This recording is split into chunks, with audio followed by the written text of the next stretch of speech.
中年オタッキーです。今年はね、悪天候の日が多くて、今日もね、雪で通行止めがバンバン出ておりまして、まあ、オタッキーが通った道はね、影響が出ないとこ通ったんで、まあ、事なきを得てるんですけどね。そんなわけでね、今日は、このカメラで撮ってきました。これね、以前オークションで300円で入手したミノルタの XGE に、レンズがね、ロッコール、MC ロッコール PF55mm F1.7 というレンズで撮ってきました。で、フィルムがね、ちょっと前にね、B&H フォトから、輸入っていうかね、購入しました。アリスタエデュウルトラ400っていうフィルムで撮ってきました。で、このフィルムね、400のフィルムとしてはあまり評判が良くないんですけど、とにかく安かったんですよ。過去形なんですけどね、残念ながら。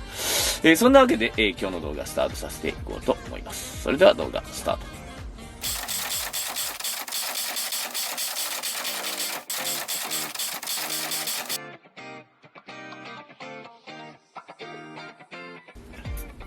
はい。今日撮影してきたこのミノルタ XGE なんですけどね。まあ、300円で入手したんですけど、レンズはね、使えないものが付いてたんで、この 55mm のね、F1.7 というレンズに変えて撮ってます。このレンズね、いただき物も含めたら3本ぐらい持ってるんですけどね。で、このカメラね、ミノルタ X7 のベースになったカメラではあるんですね。ちゃんとね、ミノルタらしくね、この触っただけで露出系がね、動作するこの接点ね。でね、基本的には絞り有線 AE で撮る一眼レフカメラなんですけども、フルマニュアルでも撮影できます。ただフルマニュアルにすると露出系は使えません。基本的に AE で撮れっていうことなんでしょうけど、私はマニュアルで撮ってきましたが、まあシャッタースピードはね、マックスで1000分の1。はい、横走り布膜のフォーカルプレーンシャッターになりますね。ちょっと調子悪いな。こんな感じのね、音になります。まあ、たくさん売れたカメラでね、オークションでもたくさん見かけるんですけど、まあ、こんな感じですね、フィルム室内はね。ちょっと電池が切れかかっているようです。よっと。でね、フィルムなんですけども、アリスタエデュウルトラ400なんですけど、僕が購入した時は100フィート巻きね、100フィート巻きで51ドルだったんですが、値上げになったみたいですね。今 B&H フォトで確認したら残念ながら63ドル99セントと大幅な値上げになっております。残念。でね、まあ、撮ってきたんですけど、このフィルムね、ネットではね、シャドウ部分がべったり潰れてしまうっていう評判なんですよ。で、本当にそうなのかなっていう感じでね、購入したんですけど、まあなんでこれ買ってからって、まあ安かったからなんですけど、みんな値上げしちゃったんで、50ドルそこそこで100フィート巻きが買える400のフィルムがもうこれだけになってたんで、まあとりあえず買って試そうということで購入してきました。で、撮ってきたんですけど、とりあえずはね、400で撮った作例から見ていきましょうかね。まあ400の実力が果たしてあるのかどうか、ということで、ここからは、とりあえず400で撮影した作例になってまいります。はい、400で撮った作例なんですけどね、もうね、シャドウ部分ががっつり潰れちゃってるのがわかると思いますね。で、流浄感はほとんど出てないように思えます。まあ、この写真はまだまとめですけど、やっぱ葉っぱの影の部分、シャドウがべったり潰れてますね。こちらは倉庫の中の部分、全く映っておりません。流浄感結構出てるかな。こちらもね、まあちょっと暗い写真になってますね。これもね、鍵の表面ね、錠前の表面のディテールがあまり出てないようにも見えますね。まあ、かもなく不可もなくというか、まあ、好きな人もいるかもしれないですけど、これも木陰の部分のシャドウの部分、ほとんど潰れておりますし、これがよくわかりますね。狛犬のね、顔の部分のね、シャドウがべったり潰れているのがわかります。こちらもね、端の欄干のシャドウほとんど出てないですね。ちょっとは出てるかな。まあ、こんな感じなんですが、まあ、これ見てたらわかると思うんですけどね、これ400の設定で撮ってます。大抵がね、1000分の1の F8 で撮ってるんですけど、これ実行感度多分400ないなと。んで、現像チャートを見るとね、気温20度で現像時間が7から8と。かなりファジーにですね、書いてある。D76 現役で7分から8分と。1分も差があったらね、もう現像、感度2段ぐらい変わっちゃうんじゃないかなと思うんですけど、まあ、おたきは今回ね、22度6分15秒で現像してきました。まあ、ほぼね、20度7分、というチャートと同じぐらいのデータになってくるとは思うんですけど、これ400多分ないですね。感度400ないと思います。で、まあ、そのね、シャドウが潰れるっていうのは知ってたんで、評判でね、知ってたんでね、100でも撮ってきました。同じフィルムでね、設定を変えて100でも撮ってきたんですね。で、IS を100で撮影。で、現像時間が22度、SPD50% 希釈22度で6分15秒で現像した、作例をここから紹介していきますね。はい。100で撮った作例なんですが、これ100ですね。はっきり言ってしまえば、この現像時間でいくと100だと思います。で、100、もうこれね、もうこの木のね、影のディテール出てるのがわかると思いますし、まあちょっと潰れ加減ではありますけど、この影のね、柱の影のディテールも出てますよね。で、こちら一番奥のね、建物の影のディテールが出てるのわかりますかね。で、こちらもそうですが、狛犬の、後頭部の影の部分ね、シャドウ。特にこれがよくわかるな。建物の中のディテール、出てるのがわかると思います。これもはっきりわかりますね。これもはっきりと影の部分にディテールが出ておりますね。流浄感はね、まあそこそこに見受けられますが、100で撮るのが正解かなと。で、これ多分ね、中身フォアも400？ フォマパン400と同じものだと思うんですね。ネットで見る限りはやはりね、実行感度が低いと。フォマの400も実行感度が低いという評価が、見て取れました。で、今後ね、ちょっとテスト、これだけではちょっとはっきりわからないなと。現像時間が短いのかなと思います。だから、とりあえず次はね、400で撮って20度8分で現像してみるかと。1分伸ばす。まあ、22度だったら、そうですね、7分ぐらいですかね。で、やってみようかなと思います。まあ、せっかくね、400、まあ、長巻きで買ったんで21本ぐらいできちゃったんですけど。まだまだ使わなきゃいけないんでね。でも悪いフィルムじゃないと思います。おそらくはね、T 状粒子ではないと思います。吸入剤なんだと思いますね。8分現像したらね、そこそこ粒子が出るかもしれません。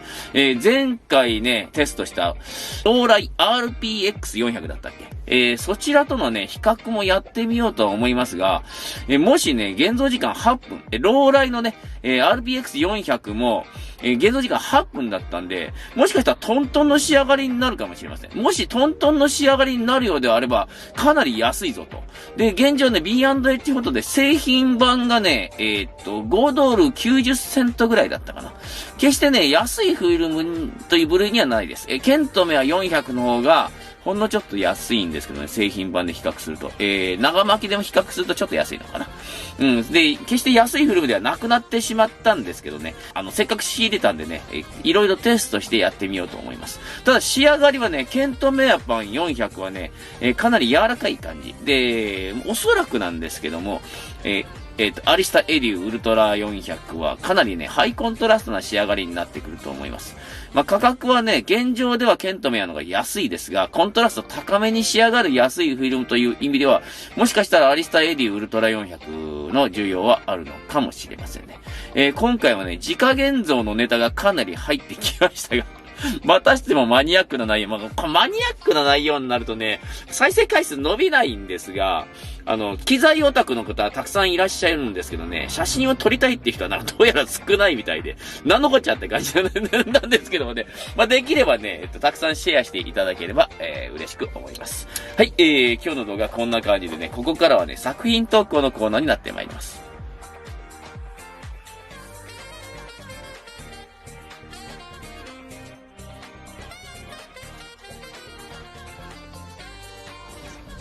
はい、作品投稿のコーナー。今日のトップバッターは、ケンちゃんさんからですね。作品投稿です。昨年暮れに行った奈良町です。この町もだんだん変わっていきます。久しぶりにペン EE で撮りました。富士カラー100ですということですね。2枚目は万博公園の花壇からです。撮ってると面白いです。こちらもペン EE です。同じく富士カラー100ですということですね。で、作品なんですけど、これ横構図でとりあえず撮られておるんですが、富士らしい色になってますね。光はないのかなと思いますが、ペン EE ね、ハーフサイズにしてはかなりのディテールが出ていると思います。ちょっとアンダーかな。で、2枚目の方なんですがね、ペン EE で撮るとね、往々にしてカラー写真はこんな感じになります。ちょっとね、もわっとすることが多いんですね。光はやっぱりちょっとそこそこかなって感じになるんですが、光のない、環境で富士の100で撮ると結構淡白な色になってしまうかなって感じですかね。カラーネガはね、どうしたってね、ちょっとオーバーで撮った方が色が乗っかるんで、そんな感じで、撮っていけばいいのかなと思います。ケンちゃんさん、ありがとうございます。次は、野良旅人さんですね。3枚組写真になります。中年オタッキーさんこんばんは。久しぶりに作品投稿のコーナーに投稿します。今回は組写真で3枚です。作品はデジタルですが、リバーサルフィルムの現像ができたらまた送ります。タイトル、本物はどれだ ?3 台のカメラを並べましたが、本物は1台だけです。さてどれでしょう的な感じで撮影しました。撮影機材はニコン ZFC プラス 28mm F2.8 レンズキットです。まずは1枚目。2枚目。3枚目。わかりますね。これはわかりますね。ということで、正解は真ん中のニコン F でしたということで、あとの2台はカルディのお菓子缶ですね。昨年も発売されましたが、売り切れで手に入らず、今年こそは買いに行き、お一人様1個ということですが、なんとか入手しました。中にはチョコレート菓子です。カメラはライカとローライなのかな？よろしくお願いしますということなんですけどもね。これね、よくこれ僕はお菓子だけはね、食べたことがあるんですけどもね、ニコン F 型のお菓子はさすがにないのかな。ニコン F 非常に状態が良くて、ちょっと羨ましい感じなんですが、他のね、お菓子の缶詰もね、非常に羨ましいです。これなかなか手に入らないんですよ。で、転売ヤーさんの的になってるんですけどね。そんな感じですね。野良旅人さん、ありがとうございます。次はね、ふわふわもちもちさんから投稿です。こんにちは、ふわふわもちもちこと、花子です。今年も動画やライブ楽しみです。今回は年末に入れたフィルム撮り終えましたので投稿します。ありきたりですが、初日の出です。みんなで初日の出を見ようという毎年恒例の地域行事に早起きして家族と行ってきました。タイトルは今年も1年、健やかでありますように。カメラツアイスイコンコンテッサ S310 です。フィルムは2019年期限切れの富士 C200 です。ピントが目測のカメラで失敗ばかりですが、まともに撮れたうちの1枚です。よろしくお願いします。ということで作品なんですが、これはもうね、タイトル画面にしましょうか。確定。初日の出でこれだけ美しい作品、見事だと思いますね。太陽がね、これ海にね、一筋、映って、非常に美しい作品になっておりますね。で、目測でね、失敗するということなんですけども、目測はね、被写体に、距離を合わせるんじゃないんですね。距離に被写体を合わせるんです。何言ってんのって思うかもしれませんが、例えば自分が自信があるね、距離。例えば2メートルは絶対分かってるぞって言ったら、まずピントを2メートルに合わせます。ピントを2メートルに合わせて、被写体まで2メートルの位置で撮るんですね。被写体まで何メートルかなって言って合わせると、ピンボケが発生します。これちょっとコツなんでね、目測カメラではそういう撮り方をすると失敗が減ります。そんなわけで、これタイトル画面、ゲットですね。ふわふわもちもちさん、ありがとうございます。次がね、トゥーランさんですね。チューナーオタッキーさんこんばんは。寒い日が続きますね。正月休みにハーフサイズカメラで街乗りスナップをしてきたので、組写真で投稿させていただきます。大阪市内のレトロな街並みを撮り歩きしました。タイトルは、そこにある昭和です。使用したカメラはオリンパスペン EES 初代です。60年近く前のカメラですが、きちっと映ります。フィルムは期限切れの富士業務用カラーフィルム100です。これだけ映るんならフィルムコートの現在、節約のためにハーフサイズをどんどん使おうかと思います。今年の冬は雪も多く交通事情も悪いかと思い、今日も悪かったです。くれぐれも巻き込まれにはご注意いただきたいと思います。ご自愛ください。また投稿したいと思います。ということで、3枚組写真なんですが、本当にこれ写りいいな。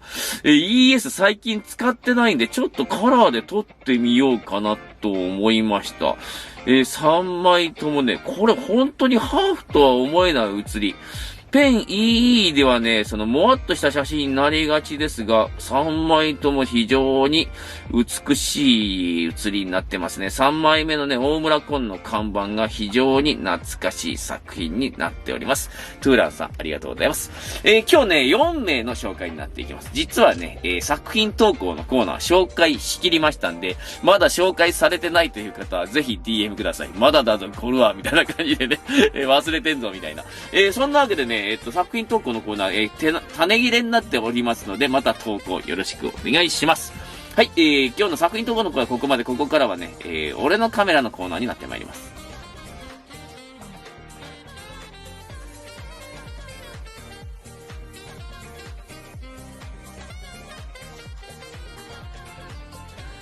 はい、俺のカメラのコーナー。今日は LP500S さんの俺のカメラですね。おたきさんいつも動画楽しみにしてます。フィルムコートでフィルムカメラをやめようと思ってましたが、メルカリでこのカメラを見つけ一目惚れ。このカメラメーカーの存在知りませんでした。大和工機工業、大和工機じゃないですね。大和工機かな。1956年に発売したパックス M2。レンズはルミノール 45mmF3.5。シャッターは、バルブ10から300。110×60×60、480g。発売価格12,000円。整備品を14,000円で購入しました。オリンパスペンとほぼ同じサイズです。オール金属でサイズ感、質感最高です。ということですね。いや、僕もね、これ知ってはいたんですが、なかなかね、出会いがないっていうかね、このパックスって書いてあるね、カメラ結構ね、見かけるんですけど、これものすごく状態がいいですね。価格もね、14,000円となかなかになりますが、果たしてこのレンズどんな写りなんでしょうね。ぜひぜひ試してみたいとオタッキーも思いますが、おそらくはね、テッサーとかね、エルマーとかのコピーになっていくんでしょうけどね。これオリジナルの針側が非常に美しいですね。ほんのちょっと傷はありますが、かなりの上物だと思いますね。ローライ35と比較しておりますが、そこまで大きくないのがわかると思います。ローライ35がものすごく小さいカメラなんでね。はい、LP500S さん、ありがとうございます。ここからは、やっちまったコーナーになります。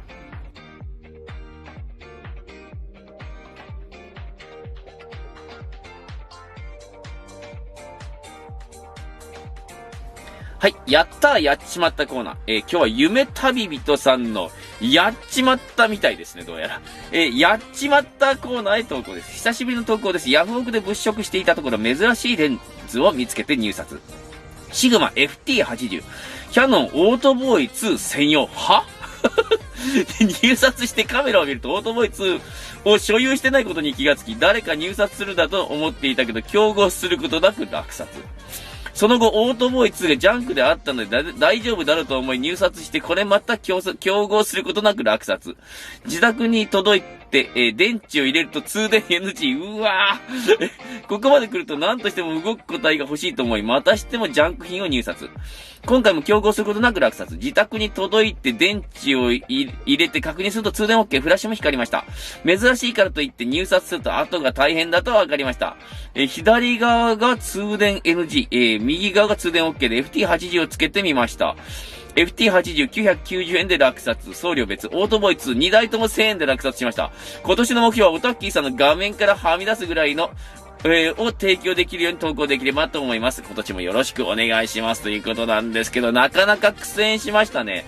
っていうか、こんなレンズあったんだな。これ、オートボーイ2にひっつけて望遠にするということなんでしょうけど、僕もオートボーイ2動くやつを持ってるんで、ちょっと探してみようかな。どんな写りになるんだろう。何ミリになるかな。80ミリになるの ?80 ミリ ?FT80 だから多分80ミリになるんだろうな。80ミリにしては長いな。面白いですね。これどんな写りになるんでしょうかね。はい、夢旅人さん、ありがとうございます。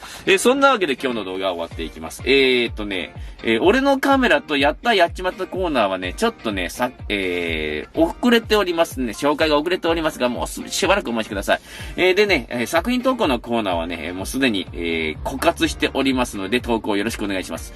投稿のルールがわからないという方は、オタッキーのね、YouTube のチャンネルの概要、こちらにルールを記載しております。各コーナーのルールもすべて記載しておりますので、ぜひそちらを参考にして投稿いただければと思います。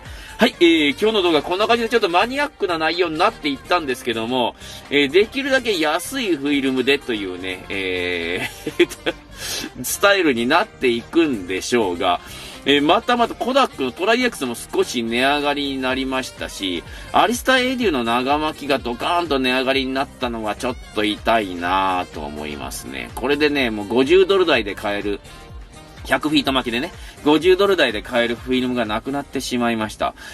このままではモノクロも上がっていくのかなと思います。なんとか食い止めたいところではありますが流れ的に苦しいかなと思いますね。まあ、現状の価格だとまだできるかな。モノクロはね、カラーは結構厳しくなってきてるんですけどね。これ以上上がらないことを祈りつつ今日の動画を終わっていこうと思います。高評価、コメント、どしどしお願いします。またチャンネル登録の方ね、ぼちぼち増えていっておりますがね、まだまだ、5000名をとりあえず目指して頑張っておりますので、チャンネル登録よろしくお願いします。それでは、今日の動画はこの辺で、また次の動画でお会いいたしましょう。最後まで見ていただきありがとうございました。ごきげんよう。さよなら。